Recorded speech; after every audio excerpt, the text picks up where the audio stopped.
Vamos lá, abra sua Bíblia no livro de Isaías 58. Eu já falei lá no início que a gente está fazendo o caminho de volta até chegar em Judá novamente, né? Vamos ler o verso 12, 13 e 14. Vamos lá, diz assim: o seu povo reconstruirá as velhas ruínas e restaurará os alicerces antigos. E você será chamado reparador de muros rachados, restaurador de ruas e moradias. Se você vigiar os seus pés, para não profanar o sábado, para não fazer o que bem quiser no meu santo dia, se você chamar delícia o sábado e honroso, o santo dia do Senhor, se honrá-lo, deixando de seguir os seus próprios caminhos, de fazer o que bem quiser e de falar futilidades, então você terá do Senhor a sua alegria, e eu farei que você cavalgue nos lugares altos da terra, se banqueteie com a herança de Jacó, o seu pai, é o Senhor quem fala. Bom, nós estamos aí, com a graça de Deus, terminando assim esse livro de Isaías, que nós começamos no livro 58.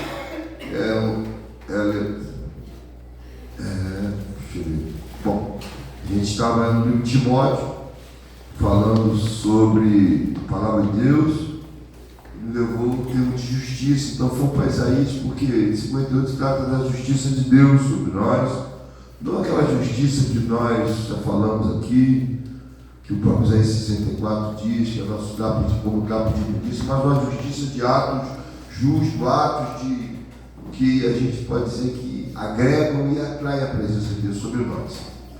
E aí falamos na semana passada no verso 12, mas já vimos falando um bom tempo sobre o verso 12, e terminamos aí a sequência de reparador de muros, restaurador de ruas e moradias, que falamos sobre a renovação, a importância de termos uma vida renovada.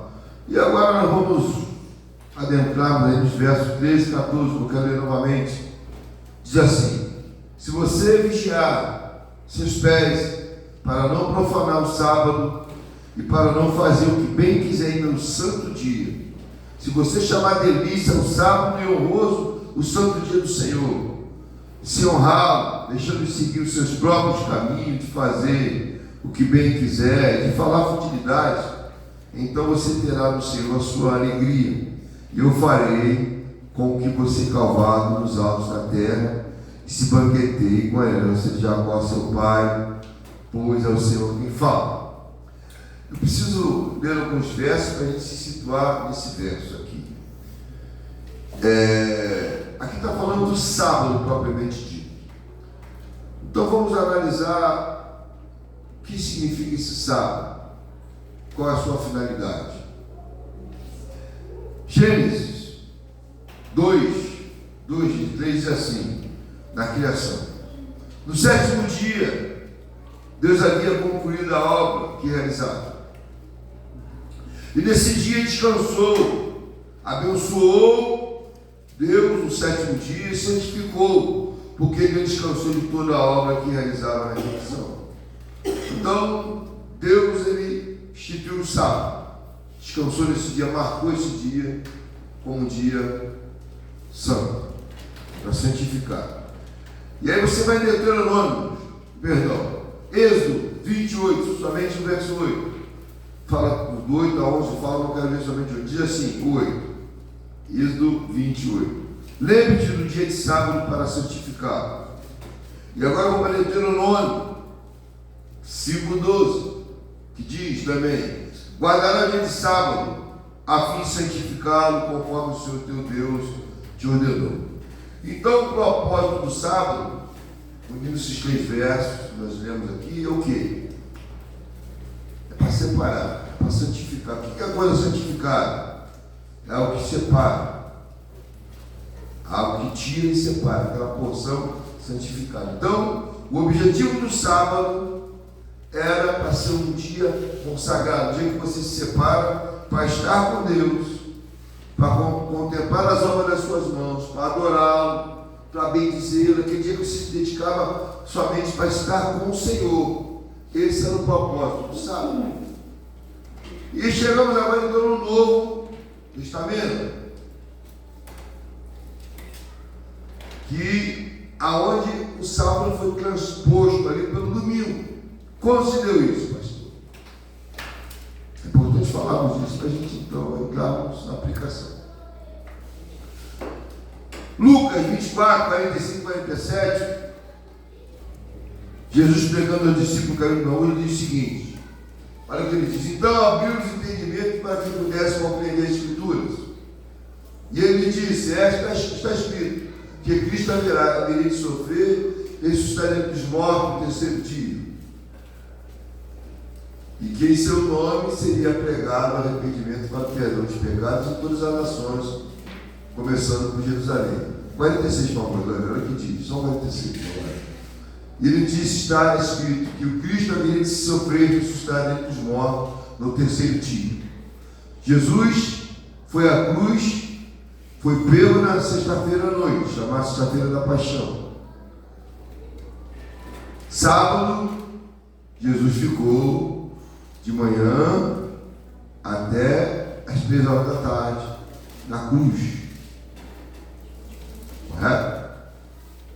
Depois, no domingo pela manhã, nas primeiras horas, ele ressuscitou. Então, o terceiro dia agora caiu no domingo. Então, o domingo agora passou a ser o quê? Um dia da ressurreição de Cristo. Então, tudo leva a crer, historicamente falando, que a partir da ressurreição de Cristo, então houve essa transposição do sábado para o domingo. Uma vez que Cristo ressuscitou no domingo, aquele dia então é chamado do dia do Senhor. E a gente pode ver também que João, ele faz alusão lá na ilha de Pátmos sobre o dia do Senhor, que é no domingo. Ele vai dizer, Apocalipse 1, 9 e 10, diz assim: eu, João, irmão e companheiro de vocês no sofrimento, no reino, na perseverança em Jesus, estava na ilha de Pátmos, preso, marejeu, por causa da palavra de Deus e do testemunho de Jesus. No verso 9 diz: no dia do Senhor, ou seja, no domingo, onde Jesus ressuscitou, no terceiro dia, no dia do Senhor, assim no Espírito, eu vi por trás de mim uma forte voz, como de trombeta. João foi o último discípulo a ser morto, das quais Jesus, do 12, ele foi o último a ser morto.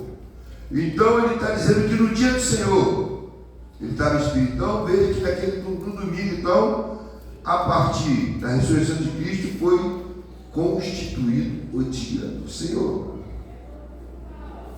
Então tudo leva a crer que a transposição de sábado foi decorrente à ressurreição de Jesus. Estão entendendo até aqui? Amém? Amém. E aí João confirma isso, Jesus fala isso, no terceiro será e ressuscita mesmo. Então aquele dia torna-se aquele dia de celebração, aquele dia de festa, aquele dia de explosão no meio do povo de Deus. Jesus ressuscitou os sonhos, ressuscitou a vida, enfim. E por fim as igrejas passaram a se reunir também nesse dia. Atos 27, olha o que diz: no primeiro dia da semana, reunimos-nos para partir o pão. E Paulo falou ao povo pretendendo partir. No dia seguinte, continuou falando até meia-noite. Então, no primeiro dia de semana, nos reunimos. Então, era costume da igreja a reunir-se no primeiro dia de semana. Atos 20, verso 7. Então, veja que começa lá em Jesus, no caminho de Emaús, antes da sua morte. Depois João confirma, quase depois de Cristo já estava praticamente quase 20, 30 anos já tinha sido assunto aos céus, e agora a igreja que surge no Novo Testamento então se reúne no domingo. Para finalizar a introdução também, Coríntios, 1 Coríntios 16, 1 e 2, diz assim: quanto à coleta para o povo de Deus, façam como ordenei a igreja da Galácia. No primeiro dia da semana, cada um de vocês separe uma quantia, de acordo com sua renda, reservando para que não seja preciso fazer coleta quando eu chegar. Então veja, no primeiro dia da semana, então você vê que as igrejas no Novo Testamentário, de Atos, Coríntios, outros começam então sendo domingo. Então, aqui se consolida a transposição do sábado para domingo, por causa da ressurreição de Cristo. É importante nós conhecermos essa origem, a fonte, para quê? Para que nós possamos dar a verdadeira importância do dia do Senhor. Veja que não foi algo criado, foi Deus que instituiu lá no Gênesis. Ele não se perdeu, ainda que houve essa transposição, não perdeu-se a essência, porque naquele dia, na verdade, foi só acrescentando. Quando era Deus, quando institui ali Gênesis, o objetivo é aqui, adorar, descansar e contemplar as obras das suas mãos. Mas quando ele acrescenta lá na Deuteronômio, ele manda a gente, não manda, mas ali ele já acrescenta algo, para lembrar também que vocês foram escravos, foram libertos. Então você vê que ela vai ganhando o quê? Ela vai ganhando corpo. Ela vai se fortalecer nesse dia. Esse dia, ele, pelo contrário, ele não vai se findando. Ele vai se fortalecendo. Vamos se reunir hoje? Vamos. Por quê? Porque o Senhor criou todas as coisas. O criou, ele é digno. E ele também nos libertou. E agora, não, naquele dia também ele ressuscitou Jesus. Então ela vai dando o que? Ela vai ficando robusta. Ela não vai ficando enfraquecida. O dia do Senhor, ele não vai perdendo forças por causa da sua transposição. Pelo contrário, Jesus, ele dá uma refigurada aí, ele dá uma repaginada, ele dá uma incrementada. Por quê? Porque a gente é algo bíblico.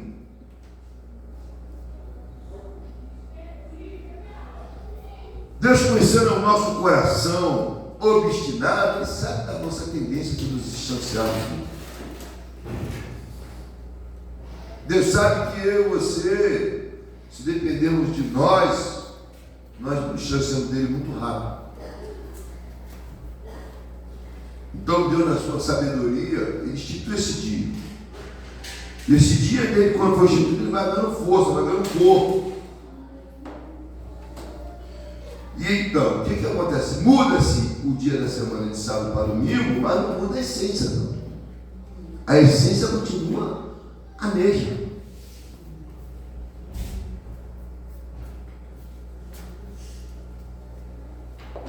A essência continua a mesma. E o que eu quero trazer com isso é a importância desse dia para nós. Esse dia para nós não é qualquer dia. Esse dia para nós não pode ser um dia comum. É comum na sua natureza, mas dentro de nós é o dia que o Senhor instituiu para nós estarmos com Ele em nível de igreja, em nível de corpo de Cristo, em nível de, de fazer valer aquilo que foi instituído há tantos anos atrás, está valendo até hoje. E eu penso que esse texto aqui, Isaías, veja, querido, eu não, desde quando eu comecei a falar sobre Judas, eu quero deixar isso bem claro aqui, eu segui na sequência, eu não pulo o texto, eu acrescento o texto, mas eu não pulo o texto, eu paro ali, eu procuro ficar ali até, vou quebrando a cabeça, vou pedindo a Deus sabedoria, e Deus tem dado graça, a gente tem ministrado aqui. E esse texto, então, para mim, ele vem a calhar, oportuno, porque ele está falando de quê, pastor? Está falando da importância que tem a nossa reunião no domingo. E é oportuno porque a gente tem visto muitas pessoas fragmentarem isso. A gente tem visto as pessoas tornarem o domingo comum. Ah, pastor, domingo isso é religiosidade, porque eu trabalho no domingo. Não, nem isso. Eu trabalho no domingo. Se você trabalha no domingo, você está trabalhando no domingo porque você tem que trabalhar. Mas isso não quer dizer que o domingo para você tem que ser menos importante ou banalizar o domingo. O problema é quando você não tem compromisso no domingo, aí você cria compromisso naquele dia quando você já tem um compromisso com Deus. Esse é o problema. Aí que mora o perigo. você começa a tirar essa essência daquilo que é estabelecido por Deus e começa a colocar aquilo que é os seus critérios, seus interesses. Aí começa a pegar. Por que começa a pegar? Porque se Deus instituiu algo, tudo aquilo que você fazemos em obediência a Deus tem resultados positivos. Tudo aquilo que nós fazemos em obediência à palavra, à ordem, aquilo que ele foi, está no imperativo, aquilo que está expresso como ordenança, tem benefício. Deus não estabelece nada a fim de nos prejudicarmos. Tudo que Deus instituiu foi para nos abençoar. E a gente tem visto hoje muitas pessoas fragilizando o domingo, como se domingo é um dia que Deus instituiu para nós estarmos juntos como igreja. Essa é a grande finalidade. É por isso que eu quis trazer a origem, os textos, para você entender isso. Porque senão você banaliza. A gente vive hoje um cristianismo que as pessoas estão tirando algumas essências do cristianismo e tornar o cristianismo mais leve, tornar o cristianismo mais suave, o cristianismo mais light, um cristianismo sem cruz, um cristianismo sem esforço. Querido, a graça, escuta essa, a graça não traz meritocracia para mim nem para você, mas a graça não te exclui de se esforçar. Lembre-se disso. Não confunda esforço com meritocracia. A graça é o quê? É mérito? Não. Favor merecido de Jesus. Agora, a graça, ela traz sobre o quê? Esforço. Ela gera em mim força. E muitas pessoas estão fazendo uso da graça de uma maneira errônea. Graça não é lugar para se ficar. Graça não é para mim, para você, lugar de conforto. Zona de conforto. Graça é o favor de Deus para me levar a mim e a você à vontade dele. E para fazer a vontade de Deus, nós temos que nos esforçarmos. A graça é a capacitação, é a graça que me leva a não pecar. Graça não é lugar para mim pecar, graça não é lugar para me entregar todas as práticas nocivas. Não, Paulo, falaram isso na Romana, Paulo, de maneira alguma.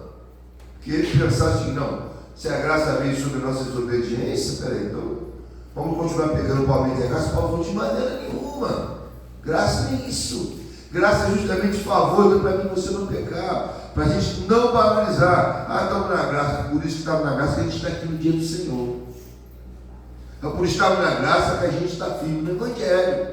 A gente não cede as pressões, a gente não cede os apelos do pecado, por causa da graça.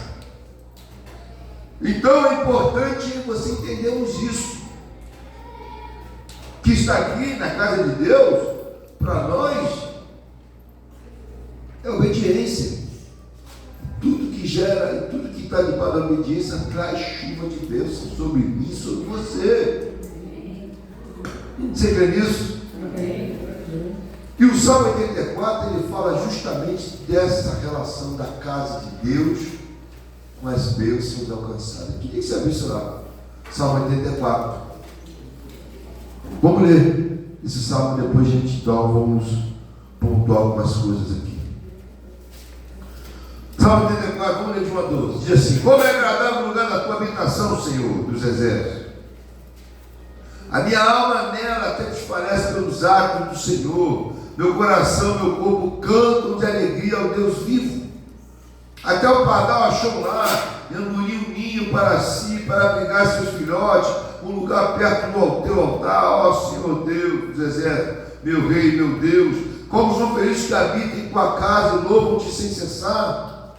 Como são felizes os que em ti encontram a sua força, os que são peregrinos de coração, e ao passarem pelo vale de Baca, vaca, fazem dele um lugar de fonte, as chuvas do outono também o enchem de cisterna. Prosseguem o caminho de força em força, até que cada um se apresente a Deus em Sião. Ouve minha oração, ó Senhor Deus dos exércitos, escuta-me, ó meu Deus, de Jacó. Olha, Deus, que és nosso escudo, trata com bondade o teu ungido. Melhor um dia nos teus atos que 1000 no outro lugar. Prefiro ficar à porta da casa do meu Deus, habitar nas tendas dos ímpios. O Senhor Deus é só o escudo, o Senhor concede favor e honra, não recusa nenhum bem os que vivem com integridade.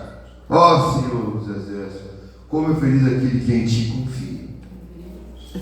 Então, diz que alguns atribuem esse salmo a Davi e outros aos coraitas.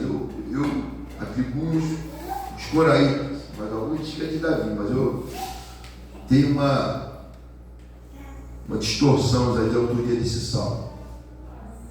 Mas é um salmo que nos leva a valorizarmos o quê? A casa de Deus. Então, na casa de Deus tem alguns.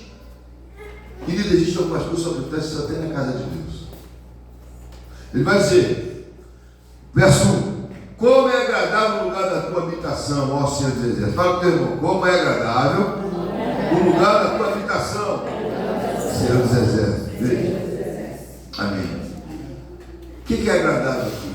Agradável aqui, nesse contexto, aqui, é tudo aquilo que está em harmonia com a vontade de Deus. Isso é agradável. Então, tudo aquilo que está em harmonia com a vontade de Deus o agrada. Você pode dizer amém, meu amigo? Amém. E o que Neemias vai dizer para mim, para você lá? Neemias 8:10. Queria que a igreja lesse. Bota para gente. Vamos ver aqui Neemias 8:10. Olha o que ele diz. Igreja, vamos ler. No 3. Neemias acrescentou: podem sair, comam e fiquem convictos, repartam com que nada tem preparado. Este dia é sagrado ao nosso Senhor. Não se entristeçam, porque a alegria do Senhor é a sua luz. Amém. Veja, Neemias está dizendo o seguinte: não se entristeça, porque a alegria do Senhor o quê? Mas antes de eu e você trazer a alegria do Senhor, nós precisamos o quê? Nós precisamos ser alguém que agrada ao Senhor. Você está agradando ao Senhor?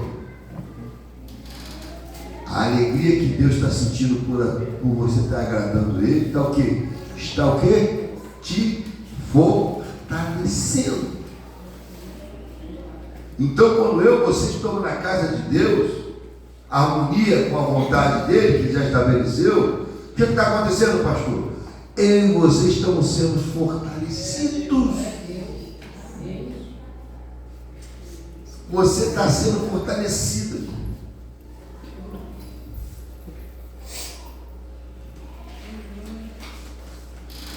O problema é que a gente pensa em Deus que a gente na casa dele por obrigação, não tem que ir, não. Deus quer você aqui porque Ele está trabalhando na sua vida, Ele está fortalecendo o seu caráter, Ele está tratando contigo, Ele está te aperfeiçoando.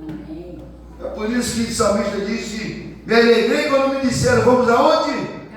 Porque ali Ele sabe que é um lugar de fortalecimento, é um lugar que a nova unção está sendo derramada sobre a minha e a sua vida. Enquanto você está aqui, Deus trabalhando a seu e a meu favor. Se você tem obediência ao Senhor, descansa nele, porque tudo que você deixou para trás, Ele está cuidando. Se você deixou tudo para a casa do Senhor, aqui há abundância de alegria. Então veja que benefício. Se você estivesse em outro lugar, peraí, pastor, eu não posso estar em outro lugar? Pode. Mas a Bíblia diz que Ele fortalece a gente aqui, nesse lugar. Salmo 133 diz o quê? Aqueles que andam com união. Pois é, para o Salmo 133, não é? Só 3 versos só. Vamos ler. 133. Olha o que diz.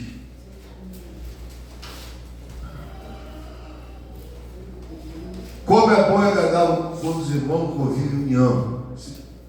É como óleo precioso derramado sobre a cabeça que desce pela barba de Arão, até agora das suas vestes.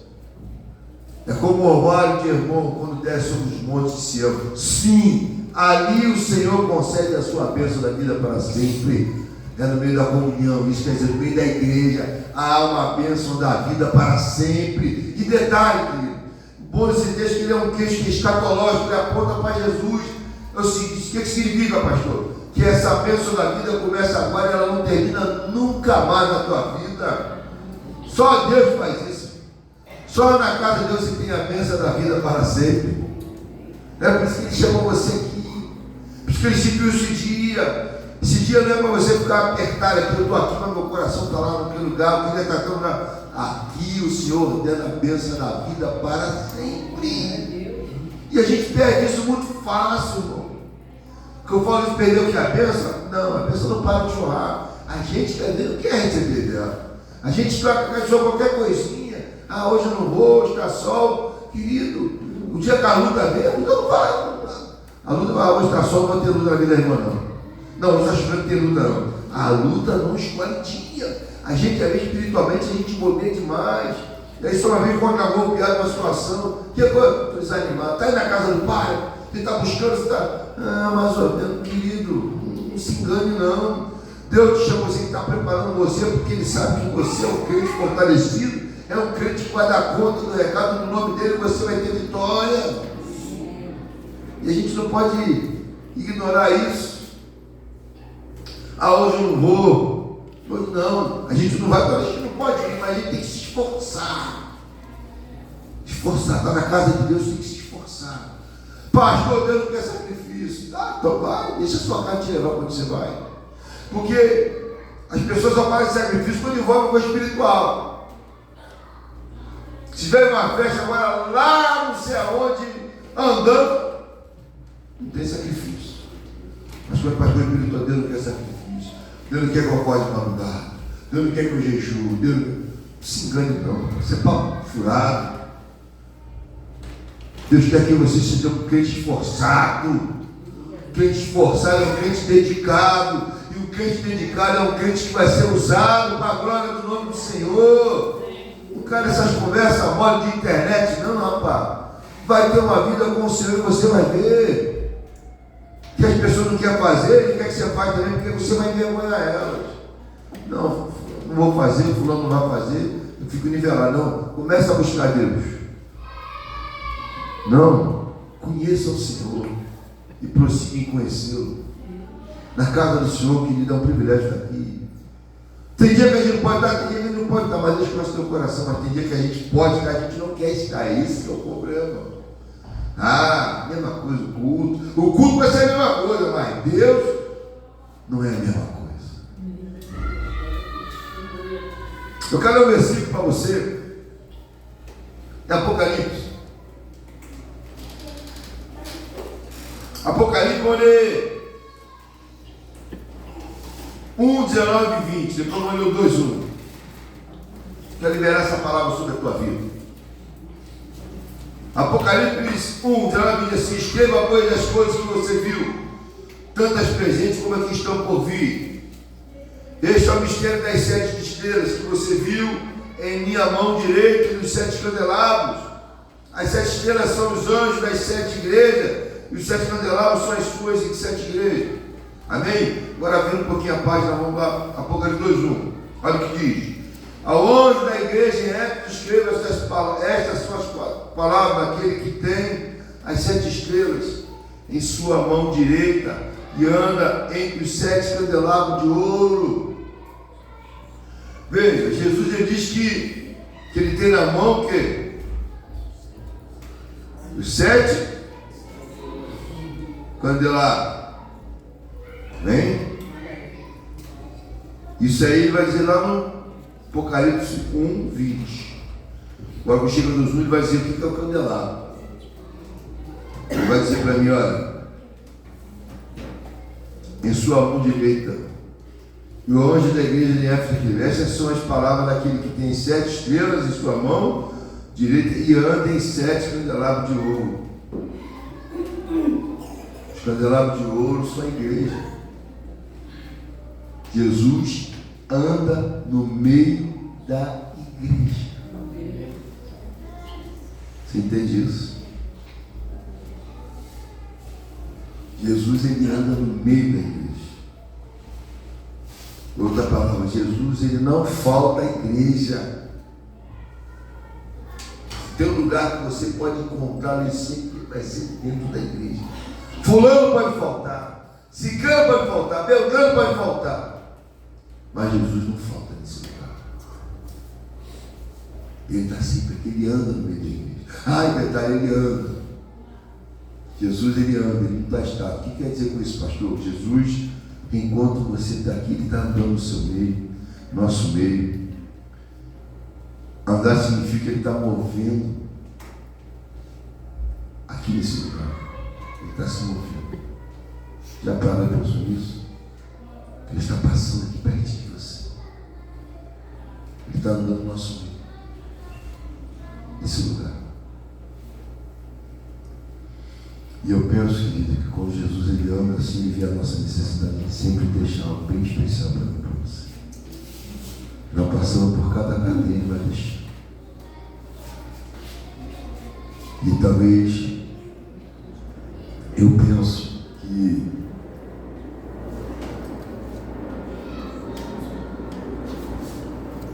muitas pessoas às vezes esquecem que Jesus está nesse lugar. Veja que Jesus está em todo lugar porque ele é onipotente e onipresente. Mas ele diz que ele se manifesta no meio da igreja. Então, se você talvez não tem muito motivo para estar aqui, pastor, eu não faço nada na igreja, não faço nada. Você é um adorador. E aquele que você vê adorar está nesse lugar. A gente perde essa essência tão rápido. A gente está preparado, fulano não veio. O culto não vai ser legal, fulano não veio. O culto é legal porque aquele que vai ser cultuado não falta. Ele está aqui. E enquanto você cultua Ele, enquanto você adora Ele, Ele está chegando mais a você, você está chegando mais a Ele. E essa deve ser a nossa motivação. O que Hebreus diz lá? Hebreus 10, 22 e 25 diz assim, ó. E sendo assim, 10, 22 e 25. E sendo assim, aproximemos-nos de Deus com o coração sincero e com plena convicção de fé, tendo os corações aspergidos para purificar de uma consciência culpada, tendo o nosso corpo lavado com água pura, apeguemos com firmeza a esperança que professamos, pois aquele que prometeu é fiel, e diz assim, 24, reconsideramos uns aos outros para incentivarmos ao amor e a boas obras, não deixemos de reunirmos como igreja, segundo o costume de alguns, mas encorajamos uns aos outros, ainda que quando você vê se aproxima um dia, eu e você temos que encorajar, vamos para a igreja, vamos à igreja. Por quê? Porque o dono da igreja está no meio da igreja. Aquele que é senhor da igreja está aqui, trabalhando no nosso meio, sondando mentes e corações aqui nesse lugar. Tem motivo melhor de você estar aqui? Você não está aqui por outro motivo, não. Você está aqui porque o Senhor te trouxe a esse lugar. Ele estabeleceu um dia uma igreja para que ele se unisse com essa igreja, unisse com você. Então não dê bobeira, não. Aqui tem presença de Deus nesse lugar. Aqui tem uma unção nova. Ninguém que se achega a Deus volta a mesma coisa. Ninguém que se achega ao Senhor volta a mesma coisa. É por isso que o Salmo diz, é agradável. Deus está se agradando de nós aqui nesse lugar. Veja que ele está falando de perfeição aqui. Deus está falando de pessoas que estão em obediência à palavra dele. Então você, que talvez não gosta muito de valorizar, né? Não, filho está ali, tá, à noite eu vou te mandar para mim, não faça isso.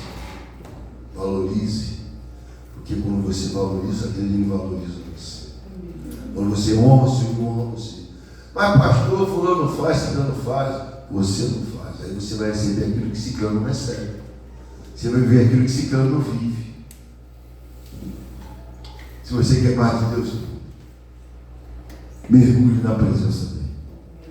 Mergulhe. E eu vou parar aqui. À noite a gente continua falando um pouco mais sobre o privilégio de sermos. Querido, você é privilegiado. Está aqui, não tira barra, está aqui. Podia estar fazendo tanta coisa. Nada é mais importante que Deus na tua vida. Quando você deixa tudo pelo Senhor, Ele faz tudo por você. Você pode dizer amém? Amém. Que Deus te abençoe. E nós estaremos aqui. Por quê? Porque aquele que prometeu é fiel.